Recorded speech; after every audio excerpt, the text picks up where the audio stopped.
Hello my champions, how are you? This is Kumar Chandan sir and I welcome yours to my YouTube channel Anatomical Biology. So प्यारे बच्चों, आज के इस video में हम लोग जो है एक मॉडल सेट को डिस्कस करने वाले हैं जो बिहार बोर्ड के ऑफिशियल साइट से इस 2025 के एग्ज़ाम में होने वाले प्रश्नों का जो है मॉडल पेपर है। ठीक है, तो आइए बिना देरी किए जो है हम लोग इसको स्टार्ट करते हैं। सबसे पहले प्यारे बच्चों आपसे रिक्वेस्ट है कि अगर आप मेरे चैनल पर नए आए हैं तो आप चैनल को सब्सक्राइब ज़रूर करें और वीडियो को शेयर करें जितना ज़्यादा से ज़्यादा हो सके। तो प्यारे बच्चों देखें, हम लोगों को सबसे पहला सवाल जो है इस साल के ऑब्जेक्टिव में दिया हुआ है कि निम्नलिखित में से कौन सा प्रतीक मैथुन के लिए प्रयोग किया जाता है। कौन सा प्रतीक जो है वो मैथुन के लिए है। कॉपुलेशन को कौन दिखाता है, कॉपुलेशन या मेटिंग हम लोग इसको बोल सकते हैं। मेटिंग जो है वो कौन शो करता है। प्यारे बच्चों आप जानते हैं कि पेडिग्री एनालिसिस में हम लोगों ने पढ़ा हुआ है कि मेटिंग को शो करने के लिए ये एक सिंबल बनाया गया है, ये एक संकेत बनाया गया है। तो फर्स्ट क्वेश्चन का जो है आपके लिए सही आंसर हो जाएगा ऑप्शन नंबर डी, है ना। आइए अगला सवाल हम लोग डिस्कस करें। नेक्स्ट क्वेश्चन दिया हुआ है कि निम्नलिखित में से कौन सा क्रोमोसोमीय विकार नहीं है, कौन सा गुणसूत्रीय विकार नहीं है। इन चारों में से जो है कौन सा क्रोमोसोमल डिसऑर्डर नहीं है। फर्स्ट है डाउन सिंड्रोम, सेकेंड है क्लाइनफेल्टर सिंड्रोम, टर्नर सिंड्रोम और फिनाइल केटोन्यूरिया। ये सारे ऑप्शंस हो गए। तो प्यारे बच्चों आप जानते हैं कि डाउन सिंड्रोम क्रोमोसोमल डिसऑर्डर है, टर्नर सिंड्रोम भी है, क्लाइनफेल्टर भी है। तो इसमें फिनाइल केटोन्यूरिया जो है ये हो जाएगा इसका सही आंसर। फिनाइल केटोन्यूरिया जो है वो क्रोमोसोमल डिसऑर्डर नहीं, ये जेनेटिक डिसऑर्डर है। और प्यारे बच्चों इस बार मैं आपको बता दूं कि बिहार बोर्ड ने क्वेश्चन पूछने का जो पैटर्न है थोड़ा चेंज किया हुआ है, क्योंकि अब जो है ऐसा पूछा जा रहा है, ये देखें ये नहीं वाले सवाल जो है बच्चों को ज़्यादा परेशान करते हैं, या फिर ऐसा पूछा जाता है कि आप इनमें से असत्य प्रश्नों को चुनें। असत्य जो है वो कौन सा ऑप्शन है, ठीक है ना। तो इस तरह के क्वेश्चंस जो है वो बच्चों को परेशान करते हैं। तो आपको परेशान होने की कोई ज़रूरत नहीं है। आप क्वेश्चन को ध्यान से पढ़ें, आप क्वेश्चन को केयरफुली रीड करें कि क्या पूछा जा रहा है। एक बार, दो बार, तीन बार, जितनी बार हो सके, जब तक समझ में नहीं आ रहा है तब तक आप क्वेश्चन को पढ़ें, फिर आप जो है अच्छा टिक कर पाएंगे, है ना। तो देखें हम लोग अगला क्वेश्चन जो है डिस्कस करते हैं। बताइए निम्नलिखित में से किस जंतु में मादा विषम युग्मकता पाई जाती है। फीमेल हेट्रोगैमिटी जो है वो किस में होता है, फीमेल हेट्रोगैमिटी जो है वो किस में देखा जाता है। ऑप्शन है हमारे पास मनुष्यों में, ह्यूमंस, बर्ड्स है, बिल्ली है और मधुमक्खियाँ हैं। तो प्यारे बच्चों सेक्स डिटर्मिनेशन टॉपिक जो चैप्टर 5 में हम लोगों को पढ़ाया गया था, उसमें हमने पढ़ा था कि जितनी भी बर्ड्स होती हैं, बर्ड्स में फीमेल हेट्रोगैमिटी पाई जाती है, अर्थात मादा विषम युग्मकता जो है वो पक्षियों में देखने को मिलता है, क्योंकि इनके पास जेड प्रकार का गुणसूत्र जो है वो नर में होता है। जेड प्रकार का गुणसूत्र नर में होगा, जबकि जेड प्रकार का जो गुणसूत्र होता है ये मादाओं में होता है। और हम लोग जानते हैं विषम युग्मकता हम लोग कहते हैं जब दोनों के दोनों गुणसूत्र जो है अलग अलग प्रकार के हों। ठीक है, आइए अगला क्वेश्चन हम लोग डिस्कस करें। चौथा सवाल हमको दिया जा रहा है ना कि विषम युग्मजी पौधों में जो लक्षण व्यक्त होता है उसे क्या कहते हैं। The trait which is expressed in heterozygous plant.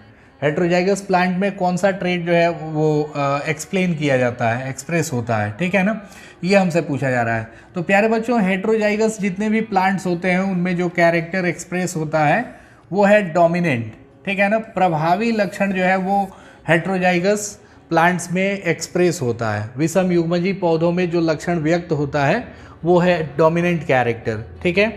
अगला क्वेश्चन हम लोग डिस्कस करें। देखें बताया जा रहा है ना कि एबीओ रुधिर वर्गों के लिए कितने प्रकार के जीनोटाइप है। एबीओ रुधिर वर्गों के लिए कितने प्रकार का जीनोटाइप है। तो प्यारे बच्चों हम लोग जानते हैं जीनोटाइप जो ब्लड ग्रुप को डिटरमाइन करवाते हैं, आईए, आईबी और आईओ, ये 3 टाइप के जीन्स हैं। और यही 3 टाइप के जीन्स जो है वो हमारे ब्लड ग्रुप को डिटरमाइन करवाते हैं। तो इसके लिए जीन्स कितने हैं उसका सही आंसर हम लोग बनाएंगे ऑप्शन नंबर 3, ठीक है। तो ये देखें हम लोग ऑप्शन नंबर 3 नहीं, ऑप्शन नंबर ए होगा, लेकिन ये जो राइट आंसर है वो 3 हो जाएगा, ठीक है। आइए अगला क्वेश्चन हम लोग देखें।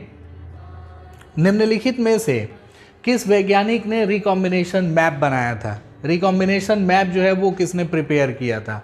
तो प्यारे बच्चों चैप्टर 5 में आप पढ़े होंगे कि अल्फ्रेड स्टर्टीवेंट ने रिकॉम्बिनेशन मैप बनाया था। अल्फ्रेड स्टर्टीवेंट ने ये रिकॉम्बिनेशन मैप बनाया हुआ था, ठीक है। इसके बाद देखें हम लोग अगला क्वेश्चन क्या दिया हुआ है। कहा जा रहा है ना कि एकल संकर संकरण के प्रयोगों के आधार पर वंशागति के कौन कौन से नियम पोस्टुलेट किए गए थे, कौन कौन से नियम खोजे गए थे। बताया जा रहा है which law of inheritance were propounded on the basis of monohybrid cross. Monohybrid cross के बेसिस पे कौन कौन सा लॉ जो है डेवलप किया गया था। तो प्यारे बच्चों हम लोग जानते हैं कि ये दोनों जो लॉज बनाए गए हैं मेंडल के वंशागति के नियमों में आते हैं, प्रभाविता का नियम और विसंयोजन का नियम। तो इन दोनों नियमों को जो है डेवलप किया गया था एकल संकर संकरण के आधार पर। तो प्यारे बच्चों इस क्वेश्चन का सही आंसर हो जाएगा हम लोगों का option number C, law of dominance and law of segregation. ठीक है ना, प्रभाविता का नियम और विसंयोजन का नियम। आइए अगला सवाल हम लोग देखें। नेक्स्ट क्वेश्चन कहा जा रहा है ना कि आरएनए में कौन सा पेंटोज उपस्थित नहीं होता है, उपस्थित होता है। आरएनए में कौन सा पेंटोज शर्करा उपस्थित होता है। Which pentose sugar is present in RNA. RNA में कौन सा जो है पेंटोज शुगर होता है। आरएनए का फुल फॉर्म ही होता है राइबोन्यूक्लिक एसिड। तो प्यारे बच्चों हम लोग टिक आउट करेंगे राइबोज। राइबोज शुगर जो है ये आरएनए में प्रेजेंट होता है। राइबोज शुगर जो है ये आरएनए में प्रेजेंट होता है। ऑप्शन नंबर ए जो है इसका राइट आंसर होगा। आइए अगला क्वेश्चन हम लोग डिस्कस करें। 9 नंबर सवाल दिया हुआ है कि निम्नलिखित में से किस कारणवश डीएनए कुंडली के दोनों पॉलीन्यूक्लियोटाइड रज्जुकों के बीच लगभग समान दूरी बना के रखता है। ठीक है ना। पहला ऑप्शन है प्रत्येक पॉलीन्यूक्लियोटाइड श्रृंखला का आधार फॉस्फेट शर्करा का बना होता है। ये बात तो सही है कि फॉस्फेट शर्करा का बना होता है, लेकिन ये पूछा जा रहा है कि डीएनए की जो दोनों कुंडलियां होती हैं इनके बीच का आकार हर जगह एक बराबर क्यों होता है, हर जगह एक बराबर क्यों होता है। तो प्यारे बच्चों आपको इसका मैं सही आंसर बता दे रहा हूँ कि दोनों रज्जुकों में बेस हाइड्रोजन बॉन्ड के माध्यम से जोड़े जाते हैं जो बेस पेयर बनाते हैं, और उसी बेस पेयर के चलते इनके बीच में जो बेस पेयर होते हैं इन्हीं बेस पेयर के चलते डीएनए का जो आकार होता है ये हर जगह पे एक जैसा होता है। ठीक है ना। पूछा जा रहा है due to which of the following reason there is approximately equal distance maintained between the two polynucleotide strands of DNA, है ना। तो इसका राइट आंसर जो होगा हम लोगों का वो ये हो जाएगा, the bases in two strands are paired through hydrogen bonds forming the base pairs, है ना। आइए अगला क्वेश्चन हम लोग देखें। पूछा जा रहा है ना कि निम्नलिखित में से कौन सा डीएनए की स्थिरता का कारण नहीं है। डीएनए की स्थिरता का कारण नहीं है। यहाँ देखें हम लोग थोड़ा सा मिसप्रिंट हुआ है। ठीक है ना, इसको इंग्लिश मीडियम से हम लोग मैच करा लेंगे। Which of the following is not the reason for stability of DNA. ठीक है ना, डीएनए की स्थिरता का कारण नहीं है। तो कारण नहीं है पूछा जा रहा है प्यारे बच्चों। हम लोग जानते हैं डीएनए जो है वो सबसे ज़्यादा स्थिर होता है। ठीक है ना। अब पहला ऑप्शन दिया है डीएनए के दोनों रज्जुकों एक दूसरे के पूरक हैं, डीएनए में मरम्मत संभव है, डीएनए में प्रत्येक न्यूक्लियोटाइड अवशेष में पेंटोज शर्करा में डबल हाइड्रोक्सिल समूह होता है। प्यारे बच्चों ये जो ऑप्शन हम लोगों को सी नंबर दिया है यही इसका राइट आंसर हो जाएगा। सी नंबर ऑप्शन जो है वो इसका राइट आंसर हो जाएगा।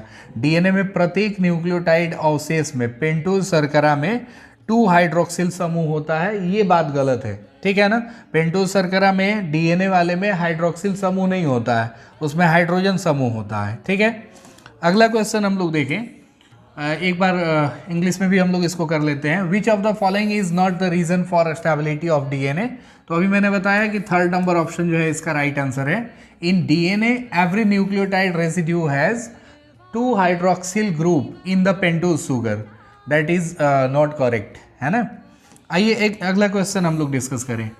नेक्स्ट सवाल पूछा जा रहा है ना हम लोगों से कि एक विशेष भौगोलिक क्षेत्र में विभिन्न प्रजातियों के विकास कर प्रक्रम एक बिंदु से शुरू अन्य भूभौगोलिक क्षेत्रों तक प्रसारित होने को क्या कहते हैं। The process of evolution of different species in a geographical area starting from a point and radiating to other geographical areas is known as. तो प्यारे बच्चों इसको हमने कई बार पढ़ा है चैप्टर 7 में। अनुकूली विकिरण कहा जाता है, एडेप्टिव रेडिएशन हम लोग कहते हैं। जब स्पीसीज जो है वो एक रीजन से दूसरे जियोग्राफिकल एरिया में, एक जियोग्राफिकल एरिया से दूसरे जियोग्राफिकल एरियाज में जाती हैं, उसको जो है हम लोग एडेप्टिव रेडिएशन का नाम देते हैं। ठीक है। देखें अगला क्वेश्चन जो है हम लोगों को दिया हुआ है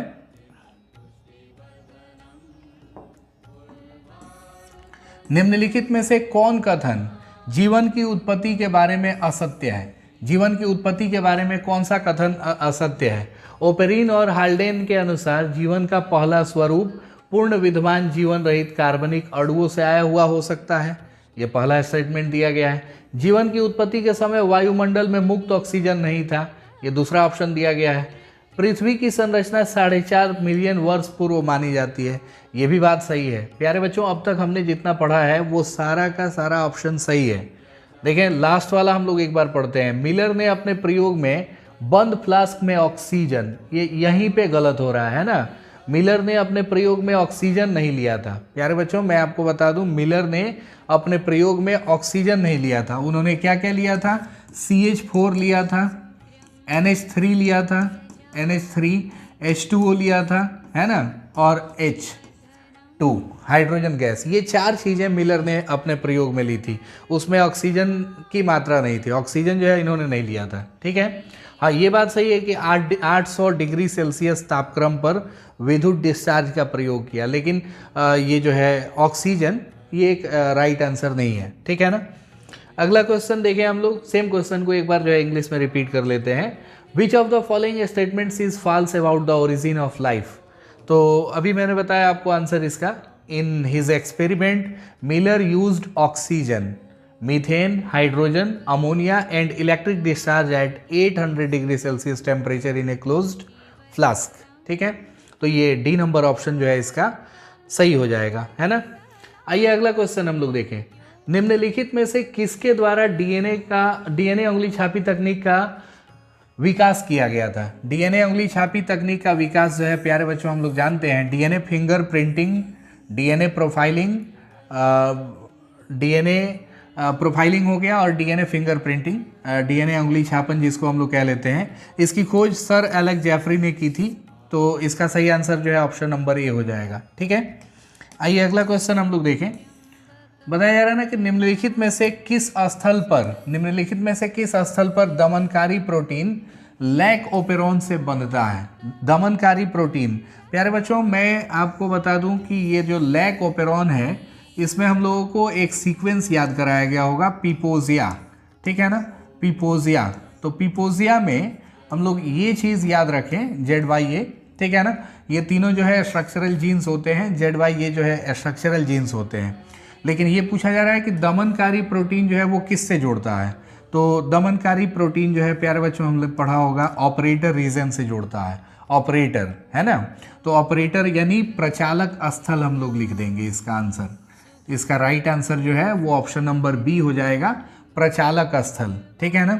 यानी जो जीन है, रिप्रेशर प्रोटीन है, रिप्रेशर प्रोटीन जो है वो जाके ऑपरेटर रीजन से जुड़ता है। ठीक है ना। लैक ओपेरॉन में रिप्रेशर प्रोटीन जो होता है वो ऑपरेटर रीजन से जुड़ता है। ठीक है। आइए अगला क्वेश्चन हम लोग देखें। निम्नलिखित में से किसने पेनिसिलिन की पुष्टि एक शक्तिशाली तथा प्रभावशाली एंटीबायोटिक के रूप में किया था? प्रभावशाली एंटीबायोटिक के रूप में जो है किसने बताया था कि पेनिसिलिन जो है वो काम कर सकता है? ठीक है। तो प्यारे बच्चों हमने पढ़ा है कि अर्नेस्ट चेन और हावर्ड फ्लोरे, ये वो 2 वैज्ञानिक थे जिन्होंने बताया कि पेनिसिलिन जो है वो एक शक्तिशाली और प्रभावशाली एंटीबायोटिक हो सकता है ना। तो इसका राइट आंसर हो जाएगा हम लोगों का ये Ernest Chain and Howard Florey, option number A. आइए अगला क्वेश्चन देखें। निम्नलिखित में से कौन सा जीवाणु है जो साइट्रिक अम्ल का उत्पादन करता है? साइट्रिक अम्ल का उत्पादन कौन करता है? तो प्यारे बच्चों हम लोगों को मालूम होगा, साइट्रिक एसिड प्रोड्यूस करने वाला जो बैक्टीरिया है वो है एस्परजिलस नाइगर। एस्परजिलस नाइगर जो है इसका राइट आंसर हो जाएगा हम लोगों का। एस्परजिलस नाइगर जो है वो साइट्रिक एसिड का फॉर्मेशन करवाता है। ठीक है। नेक्स्ट हम लोग देखें, ये चैप्टर 10 से पूछा गया सवाल है। बताया जा रहा है ना कि निम्नलिखित में से कौन कथन स्ट्रेप्टोकाइनेज के बारे में गलत है? स्ट्रेप्टोकाइनेज के बारे में गलत है। देखें, ध्यान से देखेंगे हम लोग, गलत ऑप्शन वाले को बड़े ध्यान से जो है पढ़ के तब टिक आउट करना होता है। इसका उपयोग थक्का स्फोट के लिए किया जाता है, ये बात तो सही है। स्ट्रेप्टोकाइनेज का उपयोग जो है ये क्लॉट बर्स्टर है एक, ठीक है ना, क्लॉट को बर्स्ट करने में जो है इसका यूज़ किया जाता है। यह प्रतिरक्षा निरोधक के रूप में कार्य करता है। यह एक एंजाइम है और यह स्ट्रेप्टोकोकस द्वारा उत्पन्न होता है। तो प्यारे बच्चों हमने देखा कि ये वाला ऑप्शन राइट है। स्ट्रेप्टोकोकस द्वारा इसको निकाला जाता है, प्रतिरक्षा निरोधक के रूप में कार्य करता है। ये इसको अभी हम लोग साइड करते हैं। यह एक एंजाइम है, बिल्कुल काइनेज एज लगा हुआ है लास्ट में, यानी एंजाइम है। तो ये तीनों ऑप्शन जो है राइट है, यानी ये वाला ऑप्शन जो है ये गलत है। प्रतिरक्षा निरोधक के रूप में स्ट्रेप्टोकाइनेज काम नहीं करता है, बल्कि साइक्लोस्पोरिन ए काम करता है। तो इसलिए इसका सही आंसर जो है वो यहाँ पे साइक्लोस्पोरिन ए अगर होता तब जो है ये करेक्ट होता, ठीक है ना। गलत ऑप्शन चुनना है हम लोगों को, तो गलत ऑप्शन प्यारे बच्चों यही हो जाएगा, यानी ऑप्शन नंबर बी जो है इसका राइट आंसर होगा, ठीक है ना। ऑप्शन नंबर बी जो है वो स्ट्रेप्टोकाइनेज के बारे में इनकरेक्ट है। It functions as immunosuppressant, immunosuppressant की तरह ये काम नहीं करता है, ठीक है। आइए अगला क्वेश्चन हम लोग देखें। तो क्वेश्चन नंबर 18 हम लोगों को दिया हुआ है कि निम्नलिखित में से कौन सा कथन ट्राइकोडर्मा के बारे में गलत है। ट्राइकोडर्मा के बारे में कौन गलत है? यह एक मुक्त जीवी कवक है, यह मुक्त जीवित जीवाणु है, यह बहुत पादप रोगजनक का प्रभावशाली जैव नियंत्रण कारक है, जैव नियंत्रण हो जाएगा, जैव नियंत्रण कारक। और डी जड़ मूल पारिस्थितिकी तंत्र में सामान्यतः पाया जाता है। प्यारे बच्चों आप याद रखें ट्राइकोडर्मा जो है एक कवक है, तो कवक है तो ये पहला ऑप्शन जो है वो सही है। दूसरा ऑप्शन भी सही होगा कि ये पादप रोगजनक का प्रभावशाली जैव नियंत्रण कारक है, ये भी ऑप्शन सही है। और ये जड़ में भी पाया जाता है, तो ये तीनों ऑप्शन सही हो रहे हैं। बच रहा है एक ऑप्शन, ये जीवाणु नहीं हो सकता है। समझ में आया ना? अभी मैंने बताया कि ये कवक है तो ये जीवाणु नहीं हो सकता है, इसलिए जो है ऑप्शन नंबर बी जो है आप टिक करेंगे इस क्वेश्चन के लिए। नेक्स्ट हम लोग देखें, विच of the following statement is incorrect about trichoderma. Trichoderma के बारे में कौन सा स्टेटमेंट गलत है? तो प्यारे बच्चों आप टिक आउट करेंगे इसको। It is a free living bacterium, ये बैक्टीरियम नहीं है, ये फंजाई है, इसलिए जो है ये वाला ऑप्शन गलत होगा, ठीक है।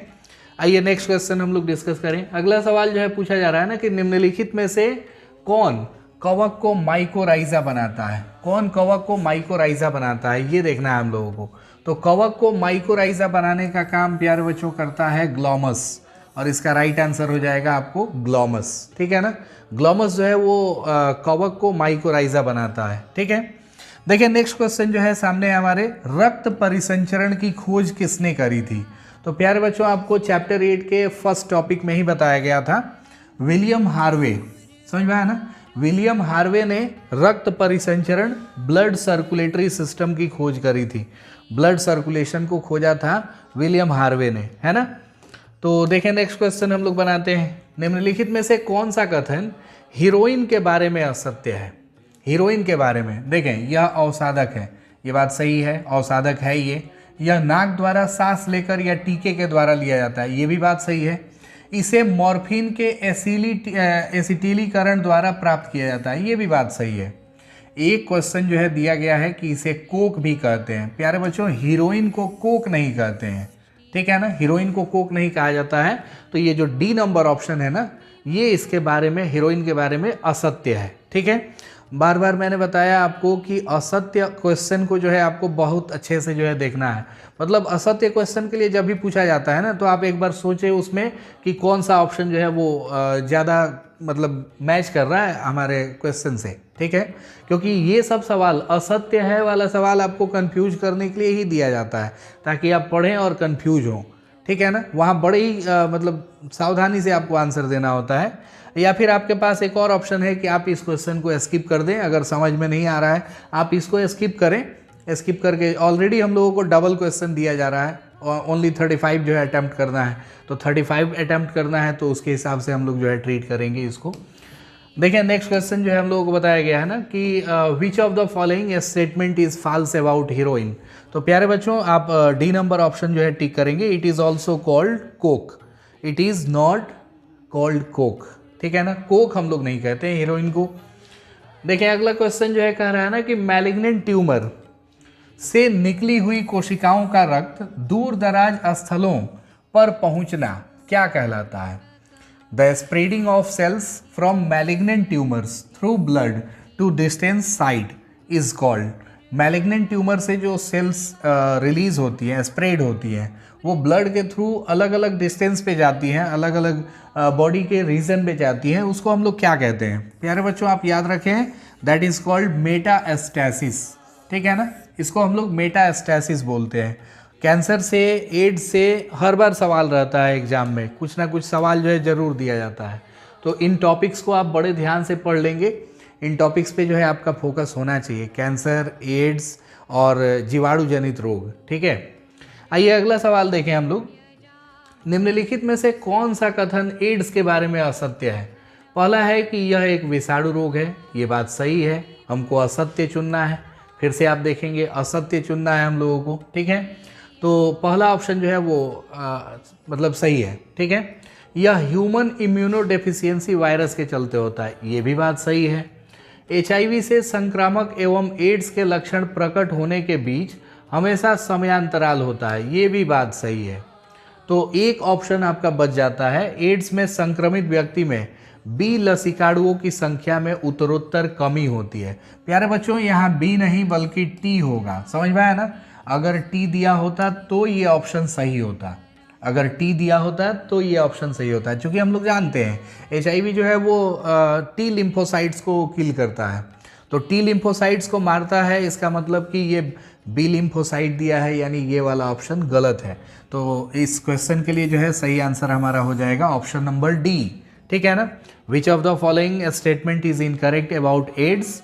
तो प्यारे बच्चों इसके लिए हम लोग टिक आउट करेंगे ये लास्ट वाला option, option number D. In AIDS there is progress, option number D है ना, progressive decrease in the number of B lymphocytes in affected person. Affected person में बी लिम्फोसाइट नहीं बल्कि टी लिम्फोसाइट कम होता है। ठीक है, चले आए अगला क्वेश्चन देखें हम लोग। निम्नलिखित में से किस अंग में लसिकाणुओं का प्रतिजन एक साथ, प्रतिजन के साथ पारस्परिक क्रिया होती है? लसिकाणुओं का प्रतिजन के साथ पारस्परिक क्रिया, ठीक है ना, interaction with antigens, lymphocytes interact with antigens, ये किस अंग में होता है? पहला ऑप्शन है अस्थि मज्जा, दूसरा है प्राथमिक लसिकांग, और सेकंड हम लोगों को थाइमस दिया हुआ है, और लास्ट ऑप्शन है द्वितीयक लसिकांग, लसिका अंग। ठीक है ना, तो प्यारे बच्चों द्वितीयक लसिका अंग जो होते हैं ना, लसिकाणुओं का प्रतिजन के साथ पारस्परिक क्रिया यही होती है।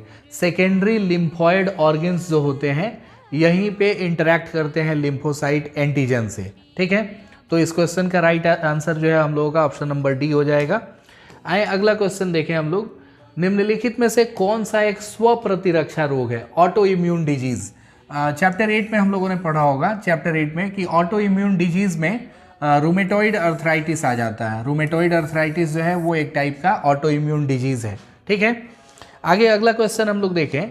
बताया जा रहा ना कि दुग्ध श्रवण के प्रारंभिक दिनों में माँ द्वारा स्रावित कोलोस्ट्रम में किस प्रकार के प्रतिरक्षियों की प्रचुरता होती है? तो प्यारे बच्चों हमने पढ़ा है कि IgA जो है वो शुरुआत के दिनों में 2 to 4 डेज तक जो है सिक्रीट होता है, जिस पीरियड में जो है कोलोस्ट्रम सिक्रीट हो रहा होता है, मिल्क में कोलोस्ट्रम का अमाउंट होता है, तो कोलोस्ट्रम में जो है IgA की मात्रा ज़्यादा होती है, IgA अधिक होता है। ठीक है, आए अगला क्वेश्चन देखें। बताएं निम्नलिखित में से कौन सा युग्म गलत है? इसमें गलत पेयर हम लोगों को चुनना है। अमीबी पेचिस, एंट अमीबा हिस्टोलिटिका, सही है ये। एस्केरिस, एस्केरियासिस, एस्केरिस लुम्ब्रिकॉइड्स, ये भी सही है। राइनोवायरस न्यूमोनिया, प्यारे बच्चों ये ऑप्शन जो है गलत हो गया। राइनोवायरस जो है वो न्यूमोनिया नहीं करवाता है, राइनोवायरस जो है वो सामान्य सर्दी जुकाम करवाता है। और ये देखें फाइलेरिया, बुचेरेरिया, बैंक्राफ्टी, ये तो सही है। ठीक है ना, चैप्टर 8 में हम लोगों ने पढ़ा है। तो राइनोवायरस न्यूमोनिया ये इसका जो है गलत पेयर है, तो इसका राइट आंसर हम लोग option number D tick out करेंगे।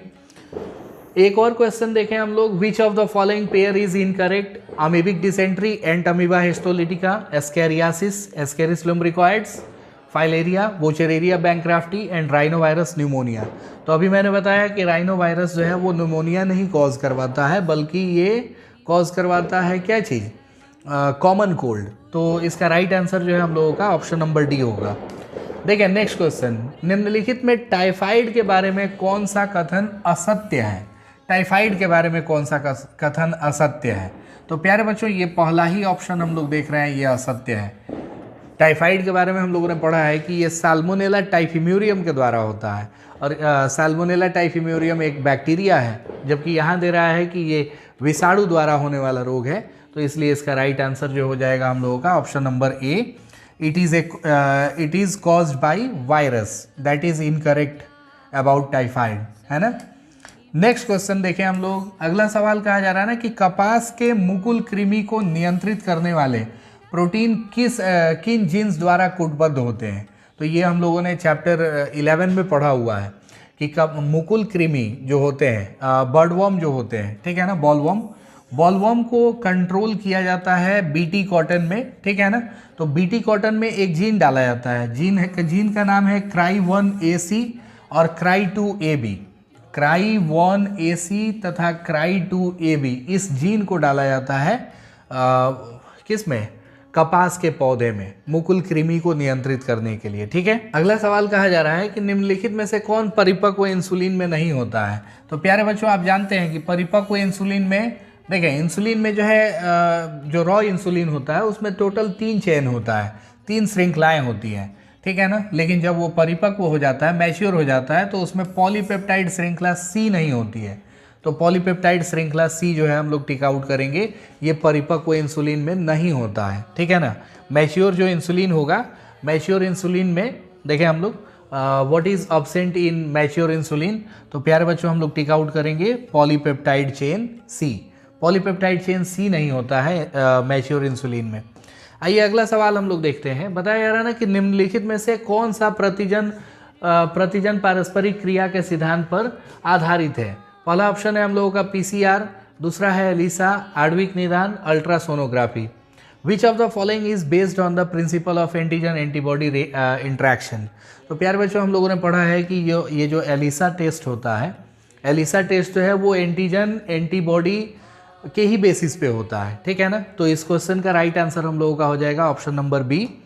देखिए अगला क्वेश्चन हम लोग, तंबाकू में मिलवाडेगाइन इनकॉग्निशिया के संक्रमण को रोकने हेतु निम्नलिखित में से किस तकनीक का प्रयोग किया जाता है। तो हमने पढ़ा है चैप्टर 12 में आरएनए अंतरक्षेप, आरएनए इंटरफेरेंस जो है वो एक टेक्निक है जिसका यूज़ किया जाता है मिलवाडेगाइन इनकॉग्निशिया को रोकने के लिए टोबैको प्लांट में, ठीक है। अगला क्वेश्चन देखें, बहुत ही वीवीआई है, काफ़ी दिन हो गया बिहार बोर्ड में पूछे हुए, तो आप सभी जानते हैं कि इसका आंसर फ्रीक्वेंसी जो है बढ़ जाता है, इस बार पूछे जाने का फ्रीक्वेंसी बढ़ जाएगा। गोल्डन राइस में कौन सा विटामिन होता है। तो प्यारे बच्चों, हम लोगों ने कई बार पढ़ा हुआ है, गोल्डन राइस में विटामिन ए की मात्रा होती है, सुनहरे धान में विटामिन ए की मात्रा होती है, ठीक है। आइए अगला सवाल हम लोग देखें। जब बहुत कम संख्या में जीवाणु या विषाणु किसी संक्रमित व्यक्ति में हो तब उनकी पहचान किस तकनीक से कर सकते हैं, ठीक है ना। जब बहुत कम संख्या में जीवाणु या विषाणु किसी संक्रमित व्यक्ति में हो, तो प्यारे बच्चों, हम लोगों ने पढ़ा है कि पीसीआर ऐसी तकनीक है जो किसी भी बीमारी को उस समय जानकारी देने में हेल्प करता है जब उसके जीवाणु या विषाणु अपनी संख्या बढ़ा रहे होते हैं। यानी कम संख्या में भी अगर जीवाणु या विषाणु किसी रोग के हमारे अंदर मौजूद हैं, उनकी भी जांच करने में पीसीआर तकनीक सहायक है, ठीक है। तो इस क्वेश्चन का राइट आंसर हो जाएगा हम लोगों का पीसीआर तकनीक, ठीक है। देखिए, व्हेन वेरी फ्यू बैक्टीरिया और viruses are present in infected person, which technique can be use to identify them. That is the amplification of nucleic acid by of bacteria और वायरस बाई पीसीआर, ठीक है ना। Option number सी जो है वो right answer हो जाएगा, ठीक है। आइए अगला क्वेश्चन देखें हम लोग। प्रथम पुनर्योगज डीएनए के निर्माण में किस जीवाणु के प्लाज्मिड का उपयोग किया गया था, ठीक है ना। पहला पुनर्योगज डीएनए जो बनाया गया था, फर्स्ट रिकॉम्बिनेंट डीएनए, उसके लिए कौन से जीवाणु का प्रयोग किया गया था। तो प्यारे बच्चों, आपको मालूम होगा साल्मोनेला टाइफिम्यूरियम, है ना। साल्मोनेला टाइफिम्यूरियम ही वो बैक्टीरिया था जिसका यूज़ किया गया था सबसे पहली बार जीवाणु के प्लाज्मिड को बनाने में, डीएनए का निर्माण करने में, ठीक है ना, रिकॉम्बिनेंट डीएनए बनाने में। रिकॉम्बिनेंट डीएनए टेक्नोलॉजी में सबसे पहले यूज़ किया गया था साल्मोनेला टाइफिम्यूरियम बैक्टीरिया, ठीक है। आइए अगला सवाल देखते हैं हम लोग। बताया जा रहा है ना कि किसको संवाहक के साथ जोड़ने का कार्य किस एंजाइम द्वारा किया जाता है। Which enzyme links the gene to the vector. Link कौन सा एंजाइम है जो लिंक करता है जीन को उसके वेक्टर से। तो प्यारे बच्चों, हम लोग जानते हैं जीन भी डीएनए है और वेक्टर भी डीएनए होता है, तो डीएनए को डीएनए से जोड़ने का काम डीएनए लाइगेज का होता है। तो प्यारे बच्चों इस क्वेश्चन का राइट आंसर हो जाएगा हम लोगों का डीएनए लाइगेज। यही वो एंजाइम है जो जीन को वेक्टर के साथ, ठीक है ना, जीन को वाहक के साथ जोड़ता है। ठीक है, आइए अगला सवाल हम लोग देखें। बताया जा रहा है ना कि निम्नलिखित में से कौन सा प्रथम प्रतिबंधक एंडोन्यूक्लियस है। कौन सा एंजाइम प्रथम प्रतिबंधक एंडोन्यूक्लियस है? तो प्यारे बच्चों ऑप्शन है EcoR1, SAL1, HIND2। यहाँ ऑप्शन आप जो है थोड़ा सा सुधार लेंगे, HIND2, और यही इस क्वेश्चन का राइट आंसर भी है। HIND2 को जो है सबसे पहली बार खोजा गया था। HIND2 को जो है सबसे पहली बार खोजा गया था। पहला रेस्ट्रिक्शन एंजाइम जो है वो HIND2 ही था। आप ये भी बात याद रखेंगे कि अभी तक टोटल 900 रेस्ट्रिक्शन एंजाइम्स को खोजा जा चुका है, 230 स्ट्रेन्स ऑफ बैक्टीरिया, ठीक है ना, 230 स्ट्रेन ऑफ बैक्टीरिया से 900 एंजाइम्स को निकाला जा चुका है। तो ये चीज़ें भी आप याद रखेंगे। अगला क्वेश्चन पूछा जा रहा है ना कि डीएनए में जेल इलेक्ट्रोफोरेसिस में डीएनए खंड इनमें से किस इलेक्ट्रोड की तरफ जाते हैं? पहला है कैथोड, दूसरा है एनोड, और तीसरा है किसी भी इलेक्ट्रोड की ओर नहीं, और किसी भी इलेक्ट्रोड की ओर। समझ में आया ना? तो ये जो है हम लोगों को 4 ऑप्शन दे दिया गया है। तो प्यारे बच्चों जेल इलेक्ट्रोफोरेसिस की प्रक्रिया में जो डीएनए होते हैं, डीएनए के खंड होते हैं, वो पहुंचते हैं एनोड की ओर। एनोड की तरफ जो है वो पास करते हैं, ठीक है ना। एनोड की तरफ इसलिए पास करते हैं क्योंकि डीएनए के जो फ्रैगमेंट्स होते हैं ना वो निगेटिवली चार्ज होते हैं, और निगेटिवली चार्ज जितने भी चीज़ें होंगी वो हमेशा एनोड की ओर जाएंगी, ठीक है। तो इसका राइट आंसर एनोड हो जाएगा। आइए अगला सवाल हम लोग देखें। बताया जा रहा है ना कि क्लोनिंग संवाहक में निम्नलिखित में से कौन विशेषता की आवश्यकता नहीं है? प्रतिकृति अन की उत्पत्ति, इसकी ज़रूरत है। प्यारे बच्चों क्लोनिंग संवाहक जितने भी होते हैं, क्लोनिंग वैक्टर्स जितने भी होते हैं, क्लोनिंग वैक्टर्स में कौन कौन सी चीज़ें नहीं चाहिए नॉट रिक्वायर्ड। ये देखें नॉट रिक्वायर्ड पूछा गया है। क्लोनिंग वेक्टर में कौन सी चीज़ें नहीं होनी चाहिए, ठीक है। तो पहला है ओरिजिन ऑफ रेप्लिकेशन, हम लोग जानते हैं ओरिजिन ऑफ रेप्लिकेशन चाहिए, ये नहीं होगा तो काम ही नहीं चलेगा। सेलेक्टेबल मार्कर ये भी चाहिए, सेलेक्टेबल मार्कर होने चाहिए। क्लोनिंग साइट होना चाहिए। तो एक लास्ट ऑप्शन बच जाता है जो इस क्वेश्चन के लिए हमारा राइट आंसर होगा, यानी हमेशा एक से ज़्यादा चयन पहचान स्थल की उपस्थिति नहीं होनी चाहिए। समझ में आया ना? तो ये इस क्वेश्चन का राइट आंसर हो जाएगा। अब देखें अगला सवाल हमें दिया गया है कि निम्नलिखित में से किसका प्रयोग जंतु कोशिकाओं में वांछित जीन को ले जाने के लिए किया जाता है? एग्रोबैक्टीरियम ट्यूमिफेसियंस, रेट्रोवायरस, उपर्युक्त में सभी, और जीन गन। तो प्यारे बच्चों आप याद रखेंगे कि अपने डिजायरेबल जीन को एनिमल सेल में ट्रांसफर करने के लिए हम लोग यूज करते हैं रेट्रोवायरसेस का।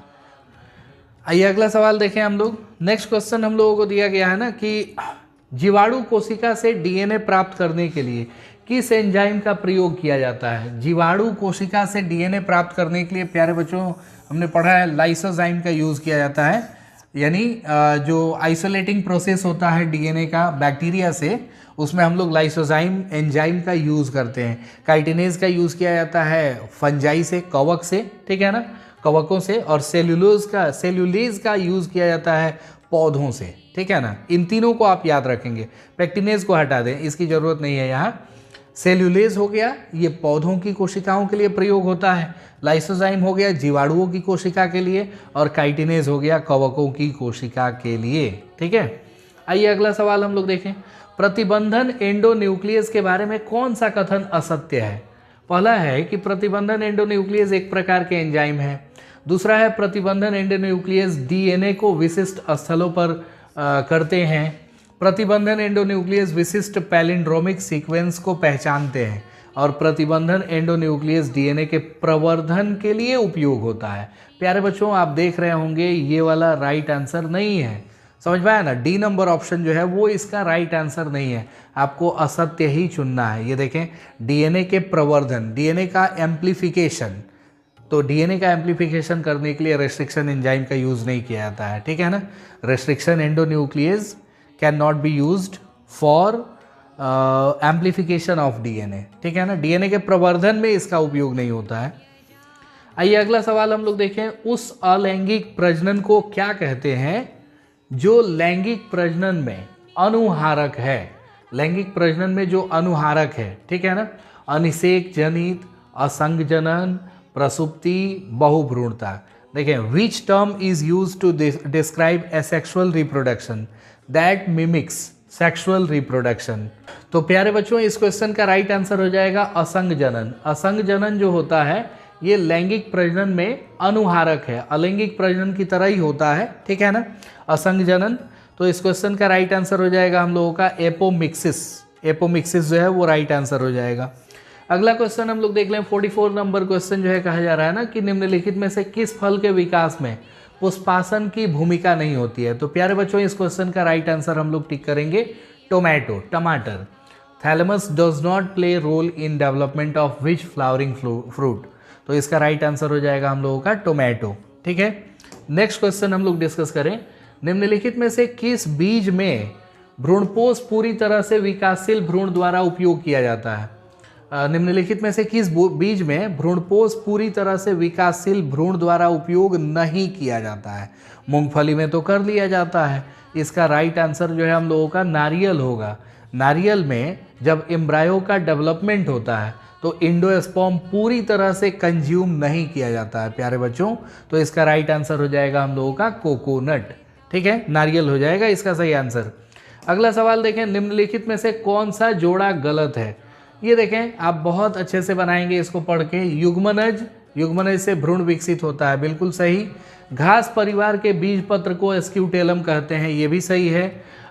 युक्का और शलभ की एक प्रजाति, ये भी सही है। ये दोनों जो है बहुत अच्छा रिलेशनशिप दिखाते हैं, युक्का और शलभ, ठीक है। तो इसका जो है इस क्वेश्चन के लिए राइट आंसर हो जाएगा हम लोगों का ऑप्शन नंबर डी। भ्रूणकोश जो होता है ये 2 या 3 कोशिकाओं वाला नहीं होता है। भ्रूणकोश जो है हमने पढ़ा है प्यारे बच्चों कि ये 7 कोशिकीय और 8 केंद्रकीय होता है, ठीक है ना। जो एम्ब्रायोसैक होता है, एम्ब्रायोसैक जो होगा वो 7 सेल्ड 8 न्यूक्लिएटेड होगा। यहाँ देखें हम लोग, विच पेयर इज इनकरेक्ट।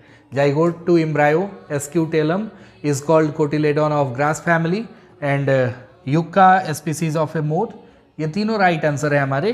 तो डी नंबर जो है वो रॉन्ग आंसर हो जाएगा, ठीक है ना। एम्ब्रायोसैक 2 to 3 सेल वाला नहीं होता है, वो आपको 7 सेल्ड 8 न्यूक्लिएटेड होता है। आप इसका फिगर भी याद रखेंगे, सब्जेक्टिव में पूछा जाता है इसका फिगर। एम्ब्रायोसैक का जो है फिगर बनाइए। देखें, निम्नलिखित में से किस जलीय पौधे में परागण जल द्वारा नहीं होता है। जलीय पौधा है और जल द्वारा परागण नहीं होता है। तो प्यारे बच्चों, मैंने आपको कई बार बताया हुआ है क्लास के टाइम कि वाटर हायसिंथ है, जलकुंभी जो है वो ऐसा पौधा है जिसमें परागण की क्रिया जल द्वारा नहीं होती है। परागण की क्रिया जल द्वारा नहीं होती है, ठीक है ना।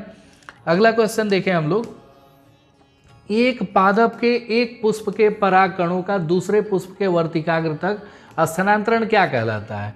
What is the transfer of pollen grains from one flower to the stigma of another flower of the same plant. Same plant different flower. तो प्यारे बच्चों, हमने पढ़ा है सेम प्लांट डिफरेंट फ्लावर को कहते हैं गैटिनोगैमी, यानी सजात पुष्पी परागण। सजात पुष्पी परागण में पौधा एक ही रहता है लेकिन पुष्प भिन्न भिन्न होते हैं, ठीक है। आइए अगला सवाल हम लोग देखते हैं, 49 नंबर क्वेश्चन। कहा जा रहा है ना कि निम्नलिखित में से कौन सा कथन मनुष्यों के वृषण के बारे में असत्य है। तो प्यारे बच्चों, वृषण के बारे में असत्य ऑप्शन जो है आपको यही होगा। स्क्रोटम में होने के वजह से वृषणों का तापमान ज़्यादा रखने में मदद मिलती है। ज़्यादा रखने में नहीं, कम रखने में मदद मिलती है, समझ में आया ना।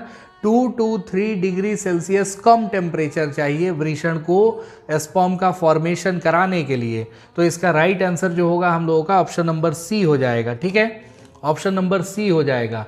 Which of the following statement is the about human. Wrong about humans, ठीक है ना। Being in the scrotum helps in keeping the temperature of the testis, keeping the temperature, low temperature of testis. यहाँ पे सही answer होता, लेकिन low temperature दिया नहीं है, तो इसको आप जो है सी नंबर ऑप्शन को गलत करेंगे, ठीक है। निम्नलिखित में से कौन सा युग्म गलत है। कौन सा युग्म गलत है। नर जनन कोशिकाएं स्पर्मेटोगोनिया, अंतराली कोशिकाएं एंड्रोजन, निषेचन अंडवाहिनी नली का तुम्बिका क्षेत्र और हृदय का निर्माण सगर्भता के दूसरी तिमाही के अंत में महागलत। समझ में आ रहा है ना। हृदय का निर्माण जो है वो दूसरी तिमाही में नहीं होता है बल्कि प्रथम महीने में ही हो जाता है। तो पहले के तीनों ऑप्शन जो है वो सही है, लास्ट का ऑप्शन जो है वो गलत है, ठीक है। विच of the following pair is incorrect, तो प्यारे बच्चों इसका राइट आंसर हो जाएगा formation of heart by the end of second trimester. आइए अगला सवाल देखें हम लोग। अगला सवाल जो है कहा जा रहा है ना कि निम्नलिखित में से कौन सा क्रम सही है। तो प्यारे बच्चों कौन सा क्रम सही है, इसके लिए आप देख सकते हैं शुक्राणु जनन, इससे जो है शुक्राणु जन से प्राथमिक शुक्र कोशिकाएं, उनसे द्वितीयक शुक्र कोशिकाएं, उनसे शुक्राणु पूर्व और तब शुक्राणु।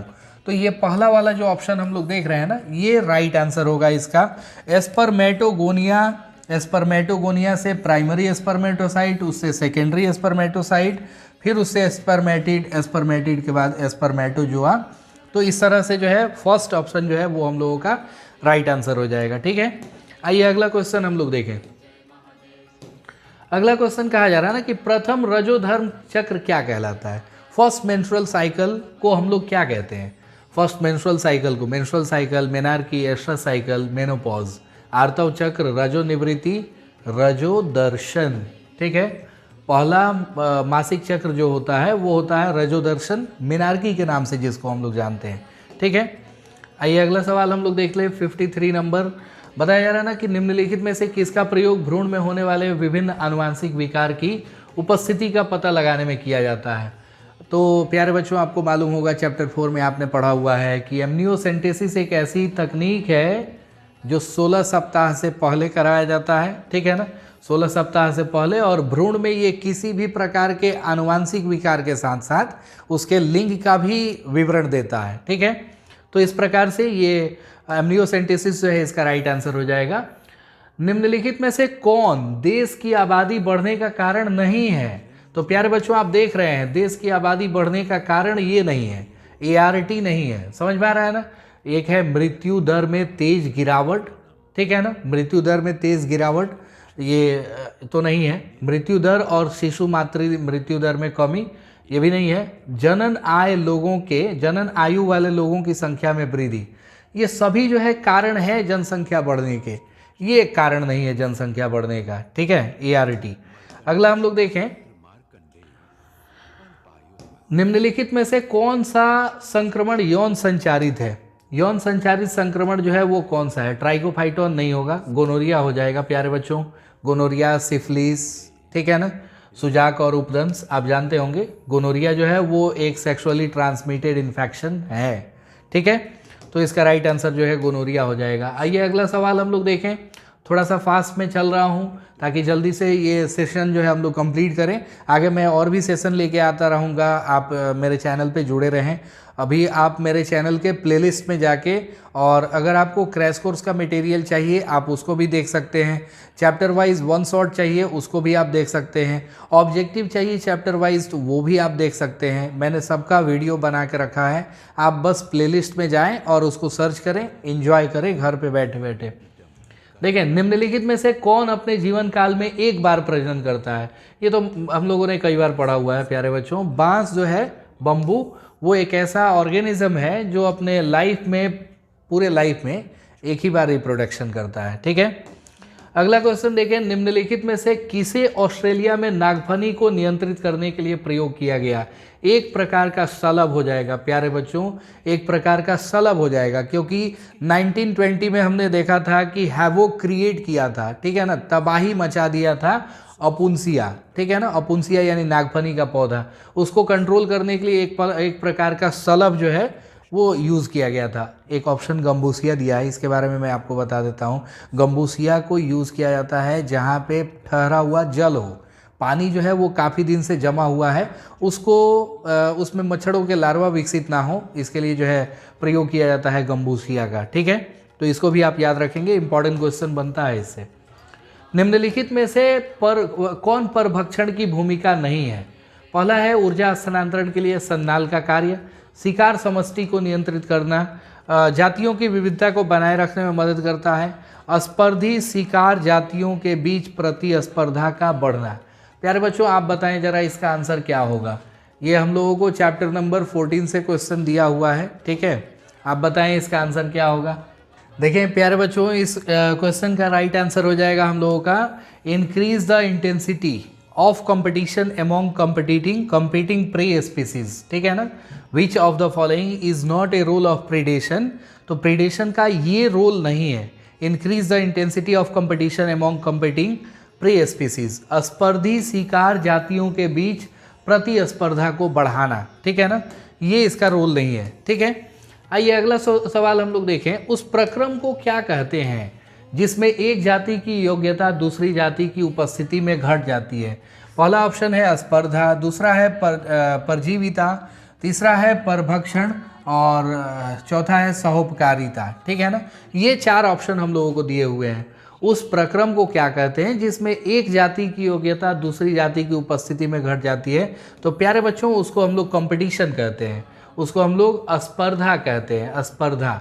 What is the process called in which of the fitness of one species decreases in the presence of another species, तो प्यारे बच्चों इसका राइट आंसर हो जाएगा कंपटीशन, ठीक है।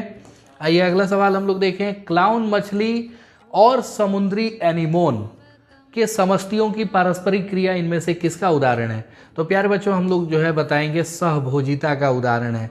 सहभोजिता, क्लाउन फिश जो होती है, क्लाउन फिश ये सी एनिमोन के बीच जाके फंस जाती है। और सी एनिमोन के बीच जाके फंसती नहीं है, वो वहाँ जाके अपने आप को बचाती है, क्योंकि सी एनिमोन के पास दंशक होते हैं, दंश कोशिकाएं होती हैं जिनसे इनको सुरक्षा मिल जाती है। तो इस तरह के रिलेशनशिप को हम लोग कमेंसलिज्म कहते हैं, जिसमें एक जाति को फ़ायदा हो और दूसरी जाति को ना फ़ायदा हो ना नुकसान हो, ठीक है। अगला क्वेश्चन हम लोग देखें, IUCN 2004 के अनुसार जंतु और पादपों की कितनी संख्या है। 1.5 मिलियन से कुछ अधिक, प्यारे बच्चों यही आंसर होगा इसका राइट आंसर, 1.5 मिलियन से कुछ अधिक, ये IUCN ने बताया था, ठीक है ना। 1.5 मिलियन से कुछ अधिक जंतुओं और पादपों की जातियां हैं, ठीक है।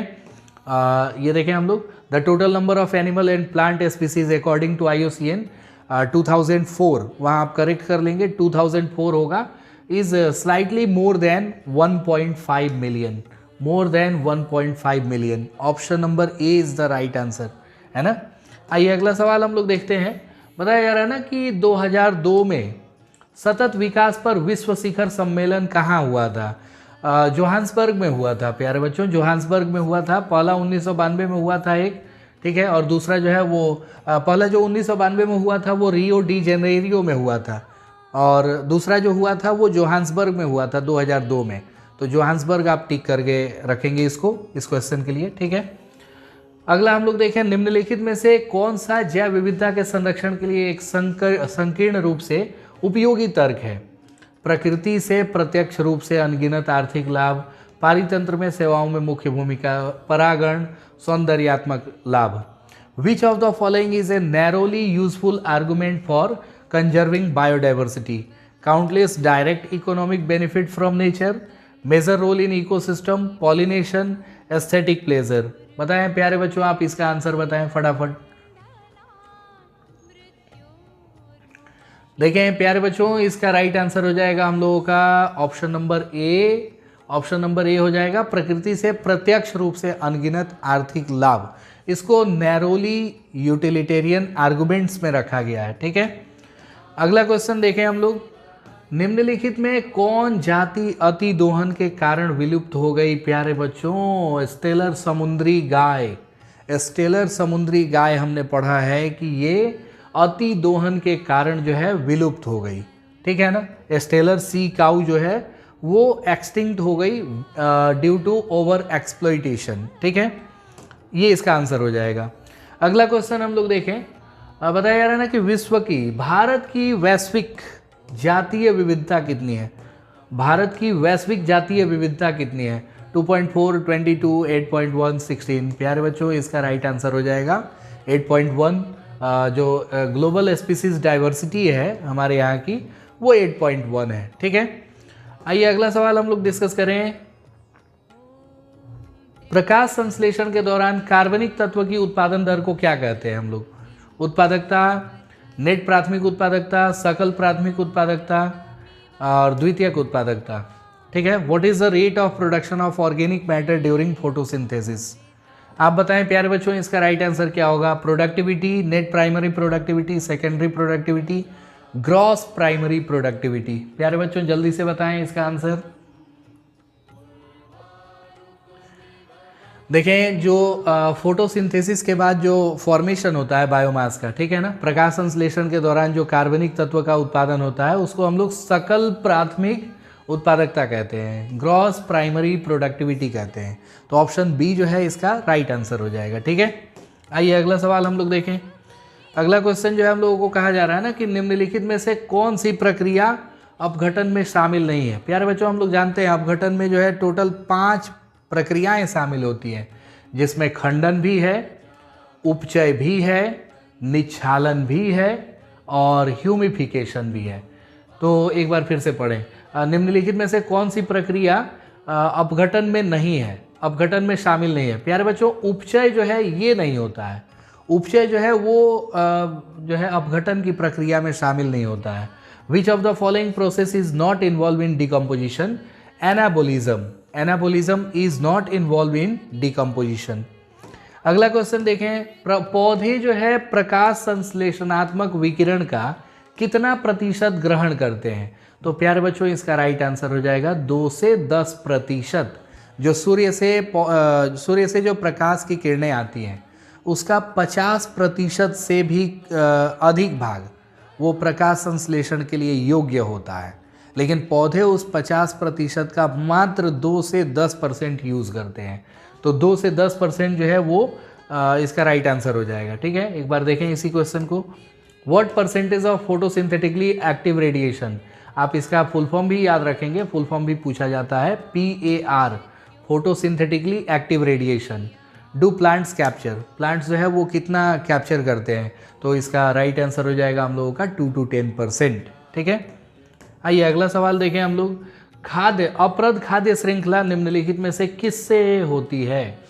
ठीक है ना, पौधों द्वारा प्रकाश संश्लेषणात्मक सक्रिय विकिरण के प्रग्रहण से ये तो कभी नहीं होगा, क्योंकि ये देखिए हम लोग DFC के बारे में पूछा जा रहा है। अप्रद खाद्य श्रृंखला, अप्रद खाद्य श्रृंखला मतलब डेट्राइटस फूड चेन। तो डेट्राइटस फूड चेन वो फोटोसिंथेसिस से शुरू होगा ही नहीं, विथ डेड ऑर्गेनिक मैटर, बिल्कुल डेड ऑर्गेनिक मैटर से जो है ये शुरू होता है। ये बात सही है। मृत कार्बनिक पदार्थ जो होते हैं, मृत कार्बनिक पदार्थ जो है इस क्वेश्चन का राइट आंसर हो जाएगा प्यारे बच्चों। तो ये 69 के लिए आप बी टिक करेंगे। अगला क्वेश्चन देखें, निम्नलिखित में से कौन सा कथन सहेली के बारे में असत्य है? सहेली के बारे में तो आप याद ही रखेंगे, इसको वन से वीक पील बोला जाता है, सप्ताह में एक बार ली जाने वाली गोली। तो ऐसा दिया हुआ है, ये देखें। तो ये क्वेश्चन जो है हटा दें हम लोग, ये ऑप्शन हटा दें, ये गलत नहीं है, असत्य चुनना है, गलत ऑप्शन जो है चुनना है। वन से वीक पील बोलते हैं इसको हम लोग। गैर एस्टेरॉइडल गोली, ये नॉन एस्टेरॉइडल होता है, तो ये भी हटा दें हम लोग, ये भी नहीं होगा राइट आंसर। महिलाओं के लिए गर्भ निरोधक गोली, ये भी नहीं होगा, गर्भ निरोधक गोली है ये, कंट्रासेप्टिव पिल्स है फीमेल्स के लिए। तो एक ऑप्शन हमारे पास बच गया, 21 दिनों तक लगातार ली जाने वाली गोलियां। प्यारे बच्चों 21 दिनों तक लगातार ली जाने वाली गोलियों में माला डी आता है, माला एन आता है, तो आप उनको रख सकते हैं। ये सहेली तो नहीं रख सकते हैं, सहेली को जो है वन से वीक पिल बोला जाता है। इसको CDRI लखनऊ में डेवलप किया गया था, ये भारत में निर्मित गोली है। ठीक है, तो ये था हम लोगों का 70 सवालों का ऑब्जेक्टिव सेशन। आप इनमें सब्जेक्टिव भी जो है देख सकते हैं। तो प्यारे बच्चों इस सेशन का जो PDF है वो मैं अपलोड कर दूंगा, आपको इसी वीडियो के डिस्क्रिप्शन लिंक पे जो है इसका PDF मिल जाएगा। आप उसको डाउनलोड करें, सॉल्व करें। जो भी सब्जेक्टिव क्वेश्चन में आपको दिक्कत होती है, ऑब्जेक्टिव क्वेश्चन में दिक्कत होती है, आप मुझसे पूछें। आप मुझे मेरे WhatsApp नंबर पे कांटेक्ट कर सकते हैं। नंबर है 9430918755। इस WhatsApp नंबर पे जो है आप कोई भी क्वेश्चन पूछ सकते हैं। जब मैं आपका मैसेज देखूंगा मैं आपको रिप्लाई ज़रूर करूंगा। आप थोड़ा सा वेट कर लेंगे, क्योंकि क्लासेस जो है वो आजकल 12-12 घंटे की हो रही हैं, तो इसलिए जो है टाइम की थोड़ी सी प्रॉब्लम है, इसलिए मैं वीडियो भी लेट बना पा रहा हूँ। आप देख रहे होंगे कि ये वीडियो मैं नाइट में शूट कर रहा हूँ, तो इसके लिए जो है I am sorry. So thanks for watching my videos, keep supporting me, thank you.